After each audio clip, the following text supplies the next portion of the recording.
এই আসরের অন্যতম প্রতিযোগী ছোট্ট বন্ধু যে মায়ের কাছে হাফেজ হয়েছে মোহাম্মদ আল কাসেমি। ডেকে নিচ্ছি প্রথম বন্ধুকে, ছোট্ট বন্ধু, এই আসরের কনিষ্ঠ বন্ধু মোহাম্মদ আল কাসেমিকে। আসসালামু আলাইকুম ওয়া রাহমাতুল্লাহি ওয়া বারাকাতুহু। ওয়ালাইকুম আসসালাম। এত জোরে দৌড়ে এসেছো তুমি, তার মানে প্রস্তুতি অনেক ভালো, তাই তো? জি ইনশাআল্লাহ। তুমি কি জানো তোমাকে দুটো প্রশ্ন করবে, পারবে তুমি? জি ইনশাআল্লাহ। ইনশাআল্লাহ বলেছে। হ্যাঁ, তোমার জন্য অনেক অনেক শুভকামনা। أعوذ بالله من الشيطان الرجيم. بسم الله الرحمن الرحيم. والذين يتوفون منكم ويذرون أزواجا وصية أعوذ بالله من الشيطان الرجيم. بسم الله الرحمن الرحيم. والذين يتوفون منكم ويذرون أزواجا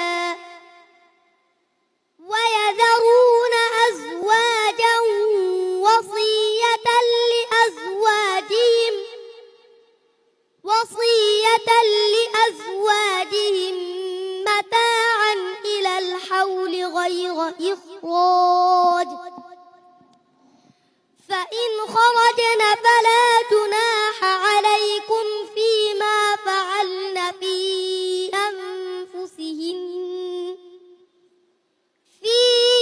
أنفسهن من معروف، والله عزيز حكيم.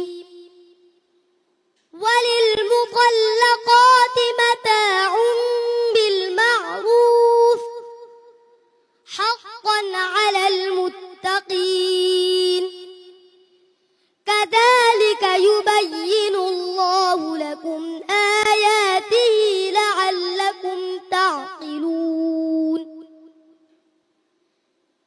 ألم تر إلى الذين خرجوا من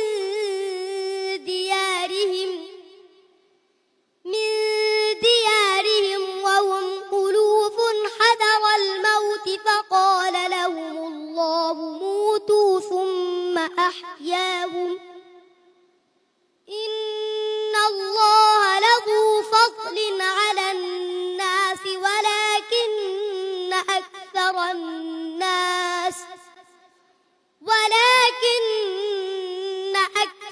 الناس لا يشكرون. حسبك. দ্বিতীয় প্রশ্ন হচ্ছে তোমার বিসমিল্লাহির রহমানির রহিম أم حسبت أن أصحاب الكهف والرقيم أعوذ بالله من الشيطان الرجيم. أم حسبت أن أصحاب الكهف والرقيم كانوا من آياتنا عجبا، إذ أوى الفتية إلى الكهف فقالوا ربنا آتنا من لدنك رحمة وهيئ لنا من أمرنا رشدا، فضربنا على آذانهم في الكهف سنين عددا، ثم بعثناهم لنعلم أي الحزبين أحصى لما لبثوا أمدا، نحن نقص عليك نبأهم بالحق، إنهم فتية آمنوا بربهم وزدناهم هدى. أحسنت. صدق الله العظيم. মোহাম্মদ আল কাসেমি কি কনফিডেন্ট! আল্লাহু আকবার, কি অসাধারণ তেলাওয়াত! কিভাবে কনফিডেন্টলি সে কি তেলাওয়াত করলো! কোথা থেকে এসেছে এত সুন্দর ভয়েস! কোথা থেকে বের হচ্ছে? কি মিষ্টি চেহারা, কি মিষ্টি হাসি।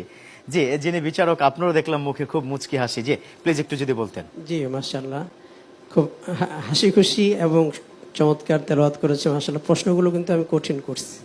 তাই নাকি? হ্যাঁ, কঠিন প্রশ্ন মাশাআল্লাহ। বিশেষ করে প্রথম প্রশ্নটা খুবই একটা গুরুত্বপূর্ণ জায়গা থেকে প্রশ্ন করেছি। ছোট্ট একটা মুলাহাজা তোমাকে বলে দিচ্ছি। গুন্না, গুন্নার আবিধানিক অর্থ হচ্ছে সৌতুন লাহু রানিনুন ফিল খাইশুম, মানে নাকের বাঁশিতে আওয়াজ তোমার যেতে হবে। হ্যাঁ, একটু গুন্নাটার দিকে একটু মনোযোগী হবা, আর তোমার জন্য দোয়া থাকলো, ইনশাল্লাহ ভালো করবে ইনশাল্লাহ। ইনশাআল্লাহ। চলো আমরা একটু দোয়া নিয়ে আসতে চাই। লেখক কলামিস্ট মাওলানা আতিকুর রহমান জাফরি, আপনার কাছ থেকে ছোট্ট বন্ধুর কনফিডেন্ট এবং তেলাওয়াত কেমন লেগেছে? আলহামদুলিল্লাহ, যথেষ্ট ভালো লেগেছে। মনোমুগ্ধকর তেলাওয়াত, আর যে তার সাহসিকতা আমাকে অত্যন্ত মুগ্ধ করেছে। আমি এই ছোট্ট বাচ্চা, আমাদের ছোট্ট হাফেজে কোরআন মোহাম্মদ আল কাসেমির জন্য দোয়া করি। তার মনের যে বাসনা, কাবা ঘরের ইমাম হবে, আল্লাহ পাক তার মনের বাসনাকে পুরা করুক। আমিন। তোমার জন্য ভালোবাসা এবং অত্যন্ত মোবারকবাদ। জি, চমৎকার। মোহাম্মদ আল কাসেমি, আল্লাহর কাছে বলো নিশ্চয়ই কোয়ার্টার ফাইনালে কি দেখা হবে। আল্লাহ কবুল করুন।